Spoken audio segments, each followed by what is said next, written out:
नमस्कार, मैं हूं विशाल पांडे और आप देख रहे हैं चकाचक एक्सप्रेस। चकाचक एक्सप्रेस की खास प्रस्तुति है कस्तूरी और आज कस्तूरी की खास मेहमान हैं पद्मश्री साहित्यकार प्रोफेसर उषा यादव जी। नमस्कार उषा जी, बहुत बहुत स्वागत है आपका चकाचक एक्सप्रेस पर। धन्यवाद, नमस्कार। बहुत सारी बातें करेंगे साहित्य जगत की, आपकी लेखनी की, लेकिन सबसे पहले जानना चाहूँगा कि बचपन किस तरह से बीता और साहित्य का संस्कार कहाँ से मिला। बचपन के बारे में मैं अगर अतीत की वादियों में पहुँचती हूँ तो ऐसा याद आता है कि मैंने बहुत ही सुखद और एक बहुत ही स्मरणीय बचपन, जिसकी कोई भी कल्पना कर सकता है, चाहत कर सकता है, वो बचपन जिया था। मैं 3 पीढ़ियों के बाद अपने परिवार में जन्मने वाली बेटी थी, इसलिए सबने हाथों हाथ लिया और परिवार में बड़ा ही संस्कारी वातावरण था, साहित्यिक माहौल था। तो उस माहौल में मैं पली बढ़ी और मैंने वहाँ पर उस आनंद को अनुभव किया, जिसे कहते हैं बचपन की खुशियाँ। जी, तो माता पिता वो भी लिखते थे, साहित्यकार थे, किस तरह से साहित्य घर में था, उसके बारे में कुछ जिक्र करना चाहें। साहित्यिक माहौल में ही मैं जन्मी, क्योंकि मेरे पिताजी चंद्रपाल सिंह यादव मयंक एक बड़े प्रतिष्ठित बाल साहित्यकार थे। और जब हम हिंदी की बाल कविता की बात करते हैं तो हिंदी बाल कविता के 4 आधार स्तंभ, सोहनलाल द्विवेदी, निरंकार देव सेवक, द्वारिका प्रसाद माहेश्वरी और इनके साथ नाम आता है चौथा चंद्रपाल सिंह यादव मयंक। तो ये मेरी खुशनसीबी है, सौभाग्य है कि मैं ऐसे परिवार में जन्मी कि मेरे पिता एक प्रतिष्ठित बाल साहित्यकार थे और मुझे संस्कार लेखन के उनके द्वारा मिले। तो घर में कहीं ना कहीं जो है वो संस्कार साहित्य के थे, जो आपकी लेखनी में भी दिखाई देते हैं। उषा जी, एक लंबे वक्त तक आपने कॉलेज में, विश्वविद्यालय में पढ़ाया, केंद्रीय हिंदी संस्थान में आप पढ़ा रही थी। कैसा अनुभव रहता है वहाँ बच्चों को हिंदी साहित्य पढ़ाना और एक तरफ जो वो लेखनी चल रही है, जो लेखन तो बिल्कुल एकांत मांगता है और वो नौकरी भी साथ में, तो कैसा रहा अनुभव, उसके बारे में कुछ साझा करना चाहें। आप बिल्कुल सही कह रहे हैं विशाल जी। मेरे साथ आप थोड़ा सा भूल रहे हैं कि विश्वविद्यालय भी था, लेखन भी था और परिवार। तिहरी जिम्मेदारी थी, उसके बीच में मैंने लेखन किस तरह से संभाला है मैं ही जानती हूँ, क्योंकि जाहिर है परिवार हमारी प्राथमिकता रहती है और उसके बाद नौकरी हमें ध्यान देना होगा। तो लेखन जिसमें मेरा मन बसता है, मेरे प्राण समाये रहते हैं, उसके लिए कैसे समय निकालना है, कैसे लिखना है, और बड़ा कठिन रहता है, लेकिन मैंने उसे बड़ी कोशिश करी कि न्याय कर सकूं तीनों क्षेत्रों। परिवार का किस तरह से सहयोग मिलता है? यदि मैं आपके परिवार माता पिता की भी बात करूं, वहाँ भी आप लिख रही हैं और शादी के बाद भी, तो कोई परिवर्तन दिखाई देता है? कैसा अनुभव, परिवार का किस तरह से सपोर्ट मिलता है, कुछ कहना चाहें? परिवार का मुझे दोनों स्तरों पर सहयोग मिला। जब तक शादी नहीं हुई थी तब तक मेरे पिताजी ने, मेरी माँ ने मुझे सदैव प्रोत्साहित किया कि अगर तुम्हें लिखना है तो लिखो, और मैं अपनी रचनाएं पिताजी को दिखाती थी, उसमें वो संशोधन करते थे, सुधार करते थे। और उसके बाद शादी के बाद भी मुझे पूरा, क्योंकि मेरे पति भी साहित्य से जुड़े रहे और शिक्षा जगत और साहित्य जगत से, तो उनको अच्छा लगा कि ये लेखन में है, उन्होंने मुझे बहुत प्रोत्साहित। और फिर साथ साथ आप दोनों की लेखनी चलती। जी हाँ, बिल्कुल बिल्कुल। बहुत बाल साहित्य आपने लिखा, अन्य साहित्य भी विधाएं आपने लिखी हैं। बाल साहित्य कहा जाता है आपके बेहद करीब है। कोई रचना अगर आपसे पूछना चाहूँ कि कौन सी रचना बेहद करीब है, उसकी कोई रचना प्रक्रिया पर अगर कुछ कहना चाहें। विशाल जी, मुझे लगता है कि हर रचना दिल से ही निकलती है ना। तो अगर जब तक मैं खुद उससे संतुष्ट नहीं होती हूँ तो वो केवल वो मेरे रफ कागजों से खत्म हो जाती है, और वो तभी बाहर आती है जब मुझे पूरी तरह से संतोष मिलता है कि हाँ, ये रचना सही है। तो बाल साहित्य की बात है, मैंने बाल मनोविज्ञान, बाल मन को नज़दीक से पकड़ने की कोशिश की है, क्योंकि बच्चे का मन बड़ा संवेदनशील होता है, बहुत भावुक होता है और अमूमन माता पिता उसे समझ नहीं पाते हैं। तो बच्चा कहाँ कष्टित हो रहा है, कहाँ महसूस कर रहा है, दर्द उसका, तकलीफ उसकी, उसको जो बयान करना, पहले हमें खुद बच्चा बनना पड़ता है। बिना बच्चा बनने हम बच्चे के मन को नहीं समझ सकते। तो मुझे ऐसा महसूस हुआ कि आज आप देखिए वैश्वीकरण के दौर में भौतिकता, व्यक्ति स्वातंत्र और परिवर्तन, ये जो 3 वैशिष्ट हैं, ये जो 3 चल रहे हैं साथ साथ चक्र, इसमें सबसे ज़्यादा समस्या व्यस्त बचपन हो रहा है। तो बचपन, माता पिता अगर नौकरी पेशा हैं तो बच्चे के लिए समय नहीं है उनके पास। ऐसी स्थिति में एक बच्ची है जिसकी माँ भी बाहर जाती हैं, काम करती हैं और पिता भी, तो उस बच्ची की जो वेदना है वो मैंने एक बाल कविता में व्यक्त की है, मुझे बहुत प्रिय है। अगर इस कविता का जिक्र करना चाहें या हमारे दर्शकों को सुनाना चाहें उषा जी। तो जैसा मैंने आपको बताया ना कि बचपन बहुत संकटग्रस्त है और माता पिता के पास बच्चों के लिए समय नहीं है। तो एक छोटी सी बच्ची है, वो चाह रही है कि हमारे घर भी थोड़ा कहीं पिकनिक का प्रोग्राम बने, हम घूमने के लिए निकले। तो वो माँ से कहती है, आज बना ही डालो मम्मी पिकनिक का प्रोग्राम, पापा जी जरूर टालेंगे, ढेरों काम गिना डालेंगे, पापा जी जरूर टालेंगे, ढेरों काम गिना डालेंगे, बस रविवार एक वे सौंपे हम बच्चों के नाम, आज बना ही डालो मम्मी पिकनिक का प्रोग्राम। ये बाल मन की अभिव्यक्तियां हैं और बड़ी सहजता से आप अपनी लेखनी में उसे समाहित करती हैं। बाल साहित्य के लिए आपको पुरस्कार भी मिल चुके हैं और पुरस्कारों से बड़ा मुझे लगता है जो पाठकों का प्यार है वो आपको लगातार मिलता रहता है। मैं जानना चाहूँगा कि आज कहीं ना कहीं जो हिंदी है वो युवाओं से दूर होती जा रही है, अंग्रेजी दाह होते जा रहे हैं, पाश्चात्य संस्कृति का प्रभाव है। एक लंबे वक्त तक आपने विश्वविद्यालय में पढ़ाया है, युवाओं से मुखातिब रही हैं, अभी भी लगातार युवाओं से जुड़ी रहती हैं। क्या देखती हैं उनके अंदर कैसे बदलाव हैं और कैसे वो अपनी मातृभाषा के प्रति जो श्रद्धा, जो आस्था है उनसे जुड़े रहेंगे? क्या कुछ समझती हैं इस बारे में? मातृभाषा, माँ, मातृभूमि, तो ये ऐसी चीजें हैं जिससे माँ शब्द जुड़ा है, तो इससे मुझे लगता है कि बच्चों का सहज स्वाभाविक लगाव रहता है। तो जिस भाषा को, जिस धरती पे वो जन्म लेते हैं, जिस मिट्टी में, धूल मिट्टी में लोट-पोट के बड़े होते हैं, जिस माँ के सानिध्य में रहते हैं, जिस भाषा को बोलते हैं, तो वो सपने भी उसी भाषा में देखते हैं। और जिस भाषा में स्वप्न देखते हैं वही हमारे दिल के नज़दीक, हमारे दिल की करीब भाषा है। तो जब ऐसी बात आती है तो कितनी भी भाषाएं सीख लें, लेकिन अपनी भाषा अपनी ही होती है।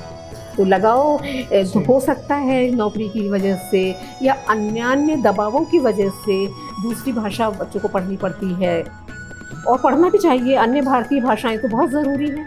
अपनी मातृभाषा के साथ अगर हम किसी एक अन्य भारतीय भाषा को, कोई भी है, तमिल है, तेलुगु है, गुजराती है, पंजाबी है, मराठी है, यदि हमें उसका ज्ञान है तो बहुत अच्छी बात है। और अंग्रेज़ी भी आज के समय की ज़रूरत है, इसलिए मातृभाषा और ये सारी भाषाएं जो क्षेत्रीय भाषाएं हैं, अंग्रेजी उनको लेके चले, लेकिन हिंदी का सम्मान सबसे ज्यादा है, सबसे पहले, क्योंकि मातृभाषा है। माँ अगर हमें सबसे ज्यादा, सारे रिश्ते नाते हैं लेकिन सारी अहमियत जो माँ की है वो किसी रिश्ते नाते की नहीं है, वही जो मातृभाषा की है वो अन्य किसी भाषा की नहीं है। जी बिल्कुल।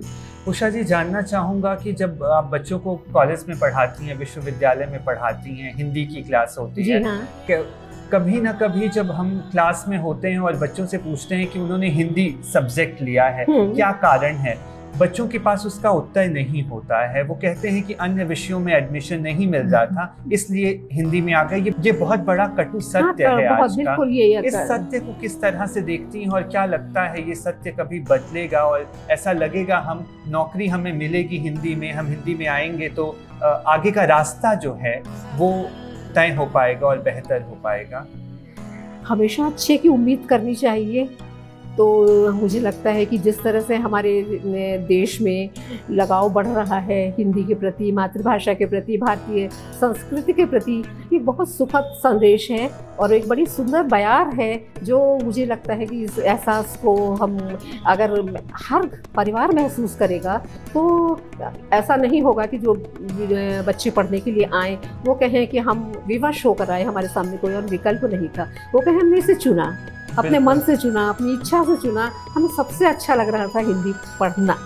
तो वो वक्त मुझे नहीं लगता कि दूर है या वो दिन असंभव है, वो जरूर आएगा। असंभव बिल्कुल नहीं है और हम उम्मीद कर सकते हैं हम ये उम्मीद दिन कर जल्दी सकते आए, हैं, वो दिन और जल्दी प्रशासन और सरकारें भी इस पर ध्यान दें और हिंदी को जी हाँ आगे लाने में और नौकरी में विशेष रूप से बिल्कुल जितने रास्ते खुलेंगे, क्योंकि सबसे जो युवा वर्ग की जो पहली जो जिम्मेदारी है, प्राथमिकता है, वो जीविका है। तो जो वो वही चाहते हैं जो जीविका के उपार्जन में सहायक हो, वो क्षेत्र और वो विषय।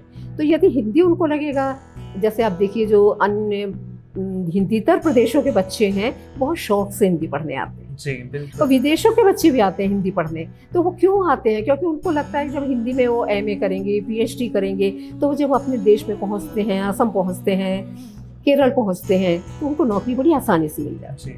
तो ये, लेकिन हिंदी भाषी प्रदेशों में भी ये स्थिति नहीं है। तो यहाँ भी अगर खुलेंगे और रास्ते जीविका के, नौकरी के, तो लोग हिंदी की तरफ बच्चे निश्चित ही आकर्षित होंगे। हिंदी बेल्ट में बहुत काम करने की जरूरत है लगातार। बिल्कुल।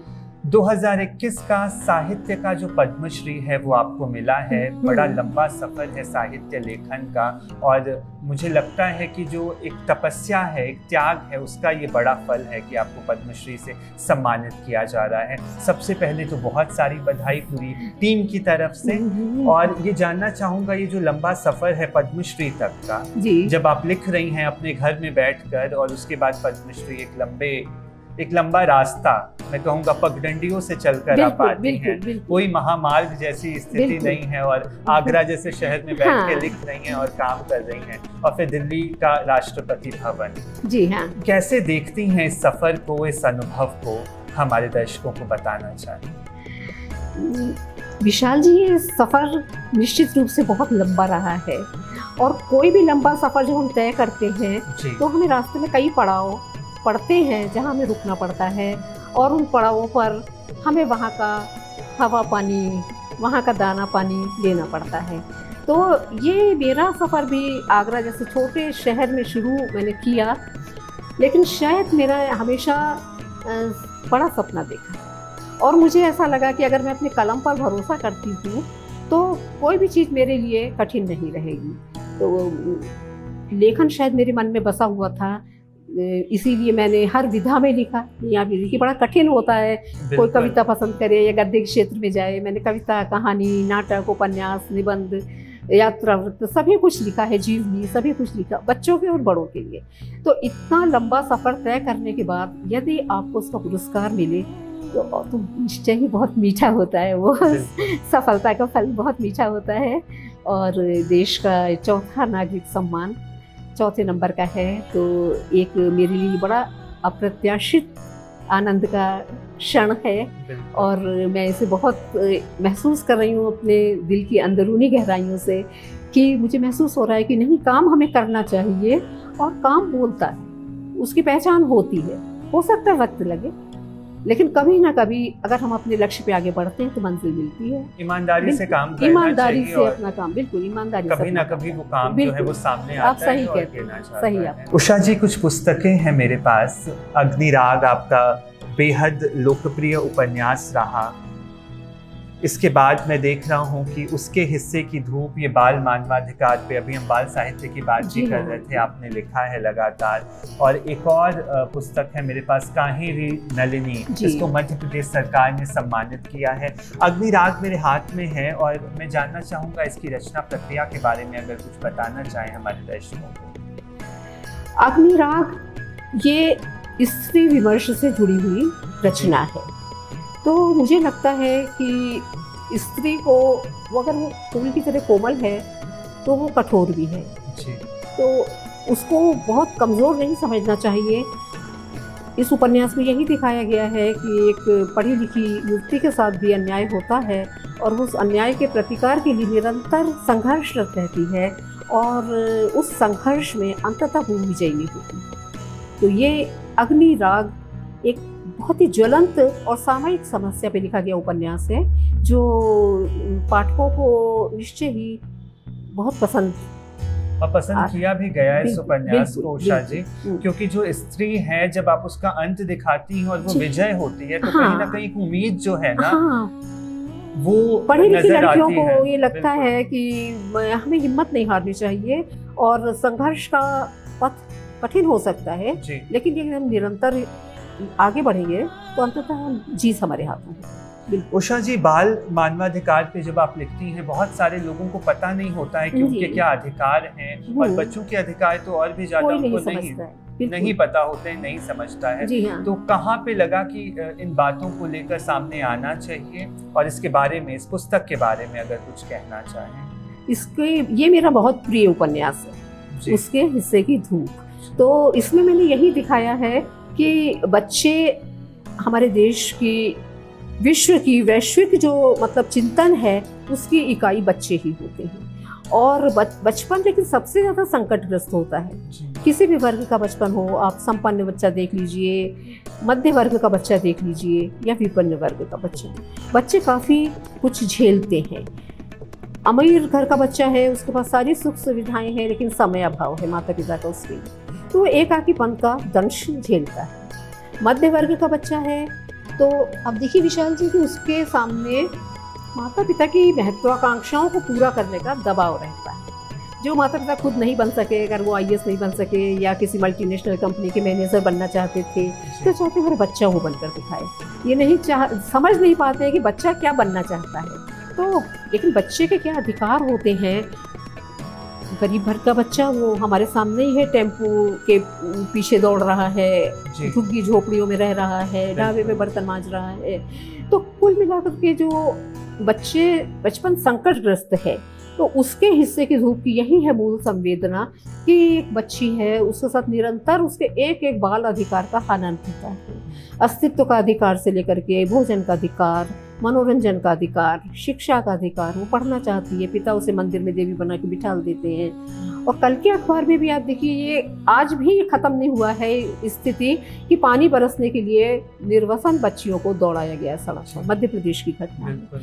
तो ये जो स्थिति है बड़ी विषम है। तो आज भी जो समस्या हमारा समाज झेल रहा है, तो उसमें एक बच्ची या बचपन के जो अधिकार हैं उनके प्रति ये उपन्यास हमें जागरूक करता है। और ये बेहद जरूरी काम भी था, क्योंकि बच्चों का अधिकार जो है वो अभिभावकों को भी नहीं पता होता है, अभिभावकों को भी नहीं। सबसे पहले तो बात है अभिभावकों को ही पता होना चाहिए, क्योंकि आप देखिए अगर बच्चे को है अभिव्यक्ति का अधिकार, अब घर के अंदर रंग रोगन हुआ और बच्चा के हाथ में एक पेंसिल मिली, तो वो दीवार देखेगा तो उसके ऊपर कुछ ना कुछ लकीरें खींचेगा और उसकी डांट पड़ेगी, अरे कल घर में रंग रोगन हुआ है, तुमने दीवार गंदी कर दी। लेकिन हमको बच्चे को अगर हम पूरे सारा घर की दीवार नहीं दे सकते, कोना तो आप दीजिए उसे जहाँ वो अपनी अभिव्यक्ति कर सके।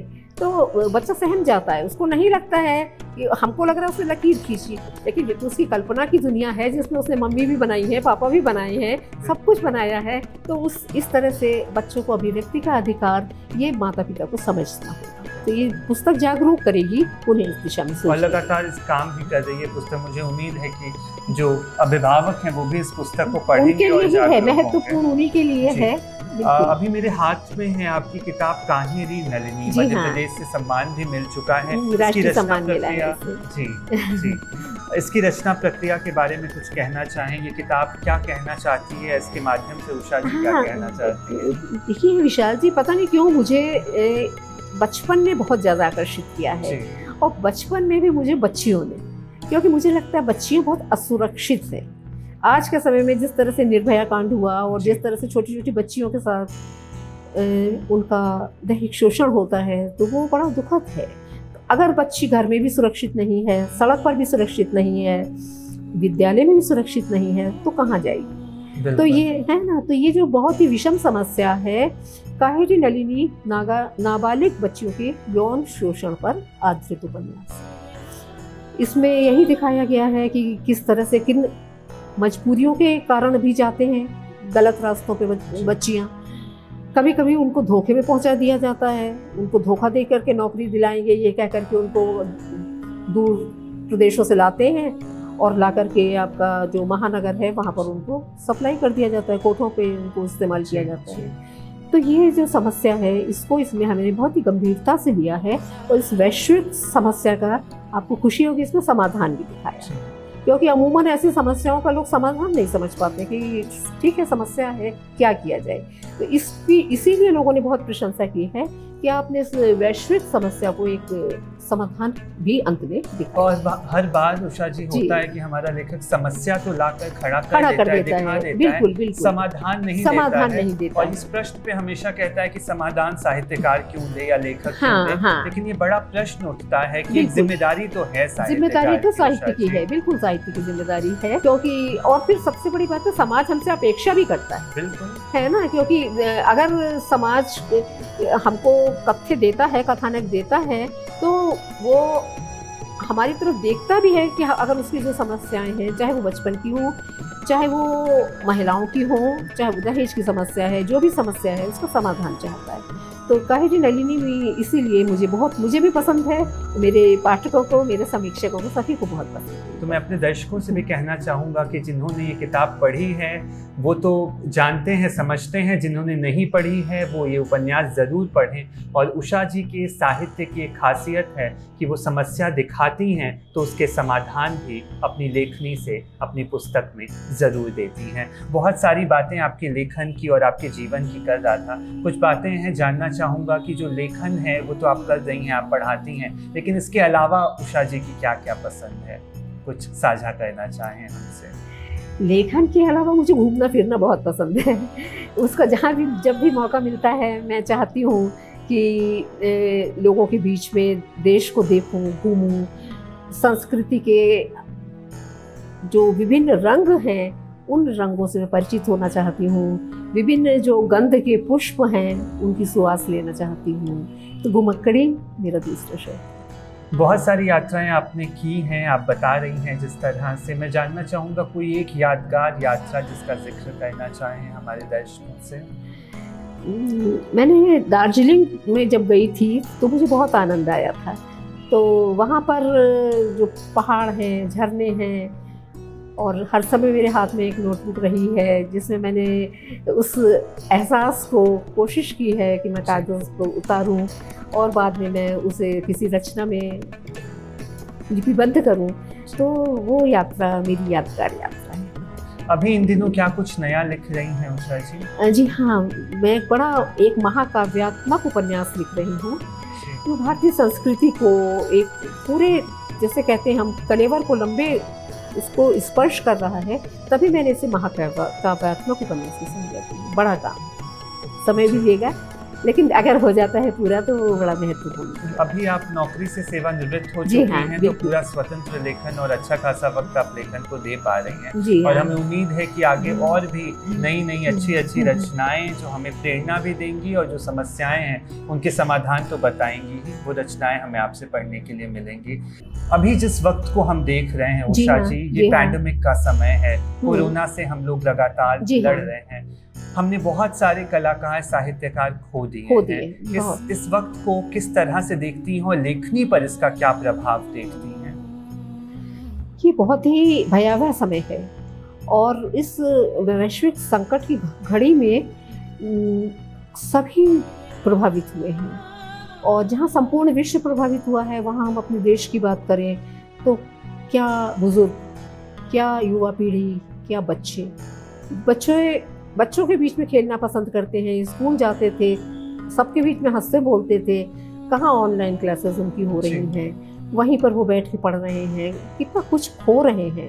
बच्चे कितनी वयस्क हुए जा रहे हैं, गंभीर हो रहे हैं। और जिन बच्चों ने अपने माता पिता दोनों में से एक को या कभी कभी दोनों को खो दिया है, उनकी पीड़ा का हम अनुमान नहीं लगा सकते। तो वो जो है स्थिति है वो बहुत विषम है और उस स्थिति के लिए मुझे साहित्य सजग है, साहित्य की आँख खुली रहती है, वो उसे भी देख रहा है खुली आँखों से।